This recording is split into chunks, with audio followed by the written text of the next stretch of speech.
Yun ang muna ang bilhin na.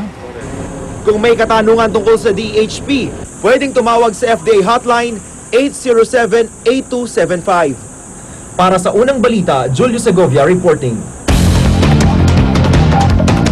Matagal ang paggamit ng cellphone ng isang tao, posibleng magpataas ng tsansa magkaroon ng isang uri ng brain cancer. Batayan sa pagrepaso ng World Health Organization sa dati ng pag-aaral.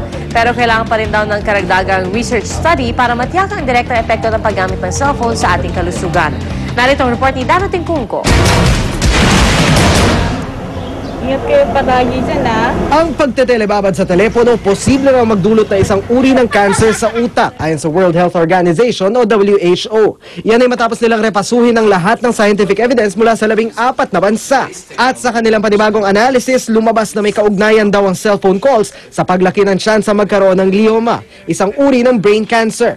Dahil daw ito sa mga tinatawag na radio frequency electromagnetic fields na inilalabas ng cellphone. Seems logical that if cell phones were to contribute to the causation of cancer, the tumor would be more likely to be on the side where people use the phone, and there's some indication that that is in fact the case.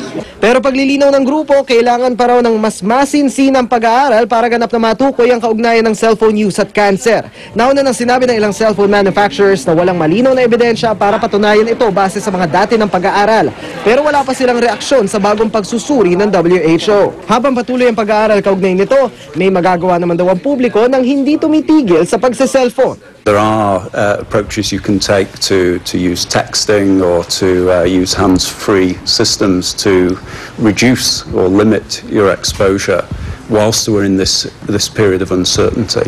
Tumanggi muna magkomento ang Globe Telecom na may mahigit 14 na milyong subscriber. Sa isang text message naman, pinayuhan ng Smart Communications na may mahigit 25 milyong subscriber na bukod sa pagsunod sa payo ng WHO, sunding maigi ang safety guidelines ng mga gumawa ng mga cellphone manufacturer na nasa manual. Para sa unang balita, Dano Tingkungko reporting.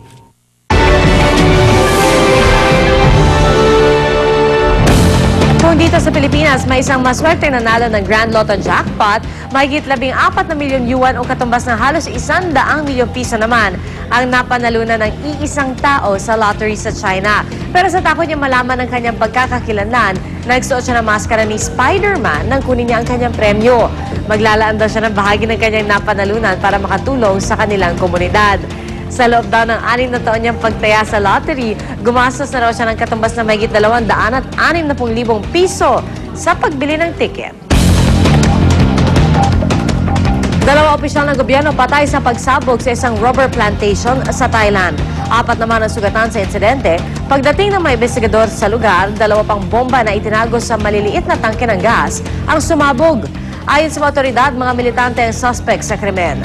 Simula pa noong 2004, mahigit 4,000 na ang namatay sa serye ng mga kaguluhan sa katimugang Thailand.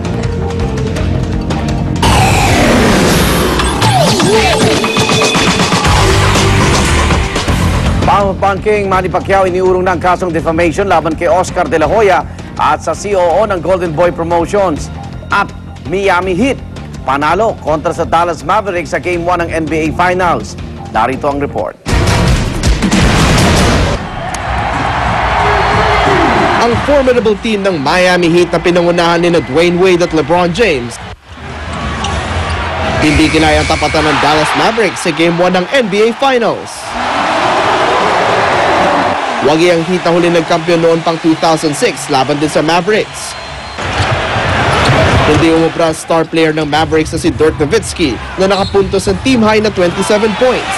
Laban kina James at Wade na nagdala naman ng kabuuang 46 points para sa Heat. At kahit muntik na magdikit sa score na 75-70, tuluyan lumayo ang agwat ng Heat matapos ang 5 straight points ni Wade 3 minuto bago matapos ang laban na sinundan pa ng slam dunk with foul ni James. Sa huli, alley-oop play ni Wade at James ang nagselyo sa tagumpay ng Miami. Sa score na 92-84.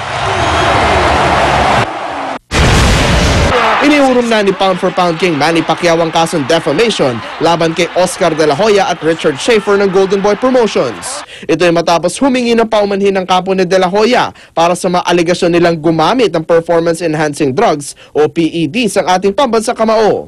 Pero tuloy pa rin daw demanda ni Pacman laban naman sa mag-amang Mayweather na wala pa rin naman ng tigil sa mga paratang na gumagamit si Pacman ng PEDs.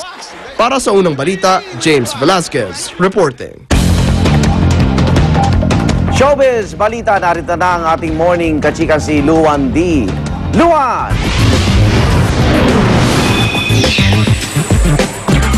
Salamat, Igan. Halos 2 taon na pong pumanaw si Michael pero patuloy pa rin siyang naghahari sa hit chart.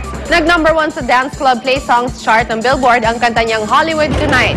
Kasama ito sa posthumous album ni Michael na Young Michael na inirelease itong December. Ang Hollywood Tonight ang ika-8 kanta ng King of Pop na nag-number 1 sa Billboard chart. Silang dalawa ni Enrique Iglesias ang male artists na may pinakamaraming Billboard chart-topping hit songs sa kasaysayan. Gwyneth Paltrow nag-back out umano bilang guest sa solo tour ng Glee co-star niyang si Matthew Morrison. Umuugong ang usap-usapang ayaw raw ni Gwyneth na sumama sa tour because she thinks it will be bad for her image. Pero ayon sa opisyal na pahayag ng kampo ni Gwyneth, wala naman daw talagang malinaw na plano para mag-perform ang aktres sa concert tour ni Matthew. Wala namang nabanggit ang kampo ng aktres kung bakit makasasama umano sa image niya ang pagtutour kasama ang Glee co-star. Marami pa akong baong chika for you, so stick around. At ang irit namin mamaya, isang lolo patay matapos suwagin ng kalabaw sa Ilocos Norte. At 16 anyos na Breton, pinakabatang climber na nakaakyat sa pinakamataas na bundok sa 7 kontinente. At punta na natin sina Edo, Susie at Lynn. Hello, thank you, Igan.